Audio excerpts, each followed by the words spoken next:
Mais à une seule condition, de communiquer positivement pour le pays, pas négativement. Parce que tout le monde a une négativité. Ils ont travaillé trop dans la psychose. Ils ont vendre donc image moi comme ma belle lelo pour n'amboka na biso ko ezali malamuté.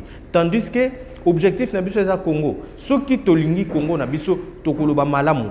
To lobité que to loba pe mabe. Et si comme mabe ça les photo dénoncer to loba ngo po ba konzi ba bongisa. Mais tout kala kaka te na ligne wana ka loba mabe. Tout kala te ko s'enrichir kaka na mabe na kofinga. Ozo finga Congo tozo finga ozo kamba Congo. Parce que les Congo, ce qui est des problèmes na yo. Lobe a kozalati, mais Congo gotikala. Mais mabe oyo sa na Congo. Est-ce que vous voyez bako bongisango? Mawami na olo bango, mawami na bao bazo kanisake. Congo et kokota maramonete ya baku d'état. Congo et kosuka boye ndenge to yo ka ba politique ba parti mususu.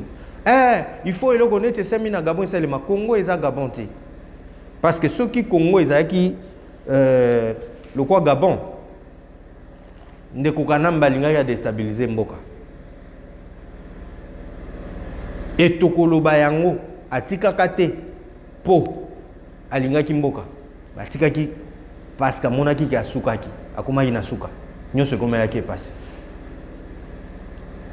total lelo na 5 ans oyo makambo biso tomoni ba inauguration tomoni l'air moko tanto vanda toloba ezana batu oyo baza pena na mitema kanza batu wana il faut to sanctionner bango okomona mutu moi politique azali pe na parti politique nae mais akovanda na bandimi nae akovanda na bandeko oyo balandaka ye to baye kolina ye ayebisa bango bokomona ti le 20 décembre bokomona eloko kosalema to kaka pe ndeko Shadari alobaka nous allons déstabiliser le Congo. Na vrai esprit pe lelo toko lo bapeke ma union so mona lelo ezali bango nde mutu bako luka toujours moyen ni na ko déstabiliser. Nous allons paralyser. Ndeko muzito pe à l'époque alobaka ngo bako sala effort pour être ba investisseur bayate. Mais discours na bango ka ba investisseur bazo bako ya ndenge ni bino ko loba na biso ke non boko sala de sorte que ba investisseur bazala te na mboka. Soki tolingi mboka na biso toko souhaiter mabe na mboka te même soki esali ke oyo azali ko kamba biso lelo bino bolingi te akomaki wana pamba te parce que population biso ba politique biso ba population tondimaki to pesa ye mandat à gérer biso yango ne to loba bon côté de l'histoire nous irons partout dans toutes les provinces de la République démocratique du Congo. Na province nyonso esika wapi vidéo e kokoma bakonzi mboka wana bobenga biso parce que les numéros sont là. C'est nous semble un peu difficile ya koko taper en contact na ba ndeko nyonso to bakambia ba province nyonso ba bazali accessible to ali na bango boyoka ki récemment to lobela ki mama wa Fifi Masuka lelo to kolobela bino évolution pe misala malamu ezo sema na côté ya Kasai central oyo wapi kangami na kambami na mwana mboka John Kabea Shikai. Ici, je ne cite pas le nom de quelqu'un, hein, mais je suis en train de parler parce que ce sont des réalités. Oh, il faut tout le là. Et zali même peba oh bazali pembe na mukonza mboka. Bazana ba entreprise na bango kende na ba entreprise na bango. Ba tebele ba futa maraté. Non seulement cela, ba traitement oyo ba traitaka ba tout oyo ba yaka kuluka musala. Ezana lolengi wana te. Or, ce qui tomi lingi biso moko, toko linga pete to sala moninga mususu mabe. Tout garder ba valeur wana. Pourquoi ba valeur wana est aussi là? C'est parce que bolingo wana ezate. Or, Bible lobi na biso parce que nous sommes des chrétiens, on ne doit pas se voiler la face. Bible lobi na biso esika bolingo ezali te. Nzambe azapete. Et yo mutu siko lobi la biso que non, vous êtes un pasteur. Aux entreprises na yo. Ozo koka kofuta bandeko ba osale pa na yote. Mais okoyebisa biso que non, Dieu t'aime, Dieu fait non. Bolingo oyo yozolinga manifester pour na nzambe nengo linga nzambe. Bandango nano ko manifester na ndeko ya zali pene na yo. Po bolingo ne ngwana. Sans bolingo to kende wapi te. Toyebi ba pasteur rebelle wa na mboka na biso baza ba chaîne à télévision. Toyebi lo lenge nini ba tretaka bana misala na bango to sala pe pa ba misu pe to mona to kanisi mais pasteur on makambo lobelaka biso na o azosala eloko moko te tomona pe bao bazonzemba lelo faci béton mais kende na entreprise na bango moko bato liboso siko bazotelemela manda moko na mboka. Est-ce que c'est avec ça nde tokotonga Congo uni et fort? C'est pour cela aujourd'hui nous avons choisi de vous présenter et de vous faire voir ce qu'est en train de faire ces gouverneurs pour cette province du Kasaï central qui a été abandonnée. Et ceux qui passent à la rapé, parce que c'est un Kasaïen. Mais, Lelo, grâce à moi Mboka, John Kabea Shikai, nous avons faire découvrir Bino quelques différentes réalisations à Sali au sein de Kasaï central. On regarde ça et on se retrouve tout juste après. C'est parti au Gikaembe.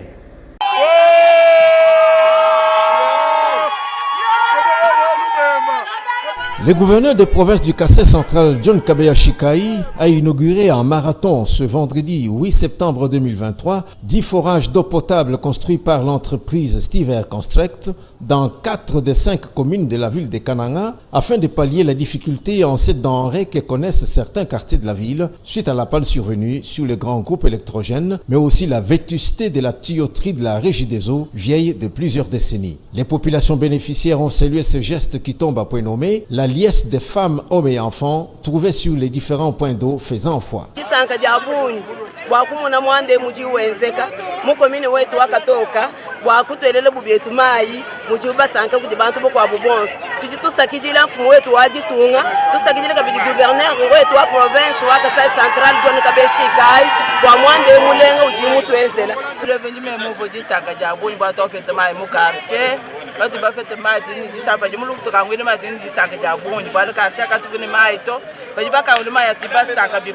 Le numéro 1 du Kasaï central, très soulagé par la concrétisation de ce projet d'une vingtaine de forages dont le premier lot des 10 vient d'être offert au Kanangais, en a profité pour donner des injonctions précises interdisant formellement la vente de cette eau sous quelque prétexte que ce soit, mais surtout il a appelé à la gestion orthodoxe de ces ouvrages salutaires pour le bonheur de tous.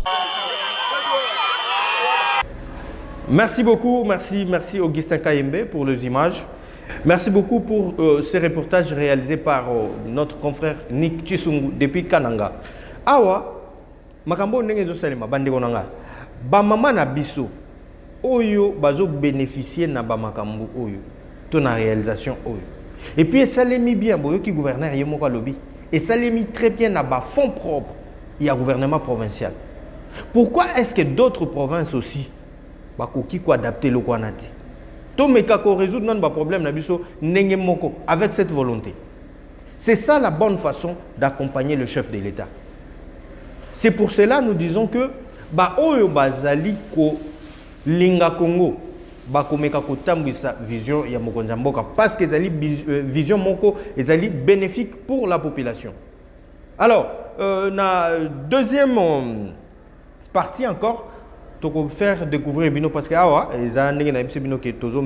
visiter quelques chantiers toujours avec le gouverneur John Kabea Shikai azo mekasusuko la kisabiso awa na chantier au msusu esika pi asala ki inspection obandi ba makambo sali ouvrage ya chantier moko quelque part yo moko gouverneur ovanda na bureau olinga obimanote siko à la fin olobani non batona basa musa malamu te basa non il faut être sur terrain. C'est pour cela nous nous disons, nous sommes très d'accord et nous allons accompagner toutes les autorités, toutes tendances confondues, Oyo Bakosala Makambu Yamalamu, pour la évolution au Congo, pour la Congo et Kendeliboso. C'est parti. Ozala chauffeur, Ozali population. Ozala journaliste, Ozali Mwanamboka. Ozala médecin, Ozala nani. Donc, nabiso nyonso na lisanga, nabiso na ngone ba obenga population. D'un moment à l'autre, toye bandenge ni yakobatela. Environnement nabiso. D'un moment à l'autre, toye ba le lengeni ni tokoki kotika parce que les lots na Kinshasa. Si vous le constatez bien, bakofinga na ya mabe makamba mabe ezaka ya kobombana. Mais les lots c'est en plein air, vous passez quelqu'un qui insulte l'autre, nini ya maman na yo, tala bobo sans pudeur ni vergogne. Et ça passe. Et c'est devenu comme un système, ça gêne un peu.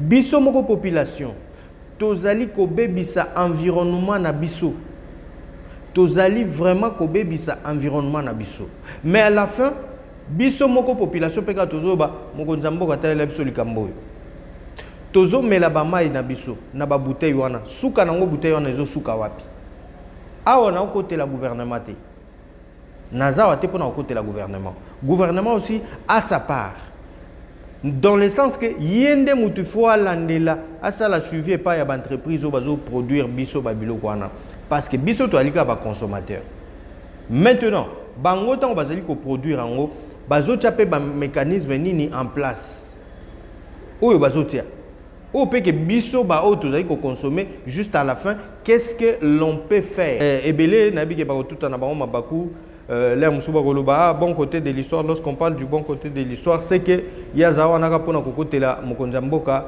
na gouvernement na ye non tozali biso o biso to kosala eza côté la mokonza mboka na gouvernement na été mais tozali awande tangu pe gouvernement sali ya malamu tolobela yango po mingi mingi na mboka na biso ya malamu nyonso tout gouvernement osala surtout na 5 ans oyo malamu nyonso gouvernement osala tellement que bato baza frustré bazé belé ils sont là pour zapper ba otindika bato ba opesaka bato ba mbongo pona kaka baba ko zapper ba action ya mokonza mboka wana nde tolingi te parce qu'on ezali likunya yo muto zali ko prétendre ko diriger mboka bongo yo moko déjà otondi na likunya boy siko soki lelo tolobi ko mokonza na biso c'est que likunya no wana nde kozala valeur moko et ko primer makasi sur la population yango ndina olobaki batu oyo bazana posa ya Congo batu oyo balingi Congo objectif na biso ezakaka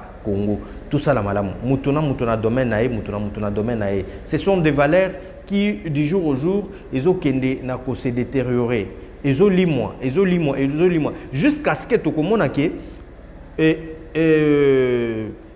makambu moko mabe ko bota mingi parce que nous ne sommes plus préparés pour na ko promouvoir ba valeur wana ezala na ba parti politique na biso ezala na ba société na biso ezala donc comment expliquer que yo kozana ba entreprise na yo ou sali entreprise na yo mais ozo produire ozo zope mbongo na yo mais vous n'arrivez même pas ya kufuta bato ba osale pa na yo. Le gouverneur de la province du Kassai central a effectué une visite d'inspection des travaux qui se font sur la route Kananga-Kalambambouji ce lundi 15 mai 2023. Au départ de Matamba, considéré comme le point K0, jusqu'à Mboula, point K47, John Kabeya Shikai a apprécié ces travaux de la première phase d'ouverture de la route.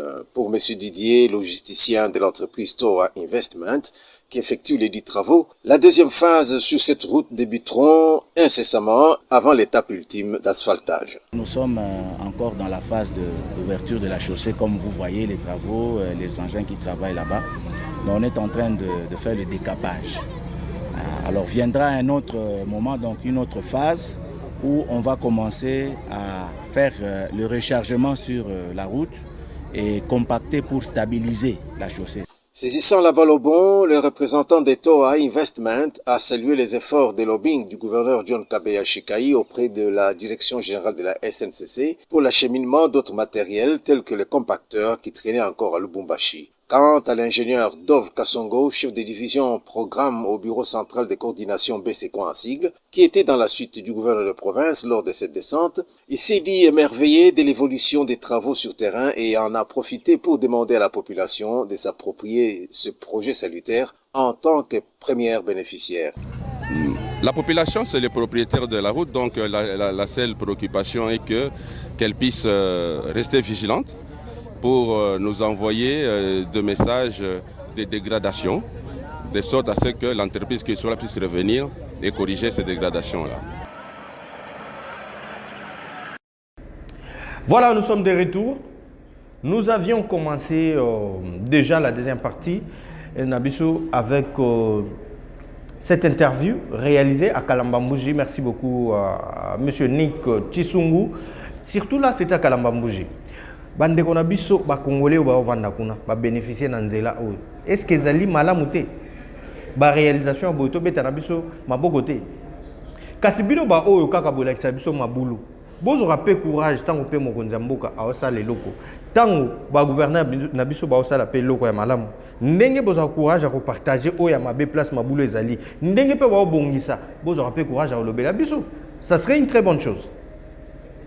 Et ça rabiso ne dépasse parce que kaka mabe nde ba ola kisa mais malamu ba kitisi vite ba diminuer volume.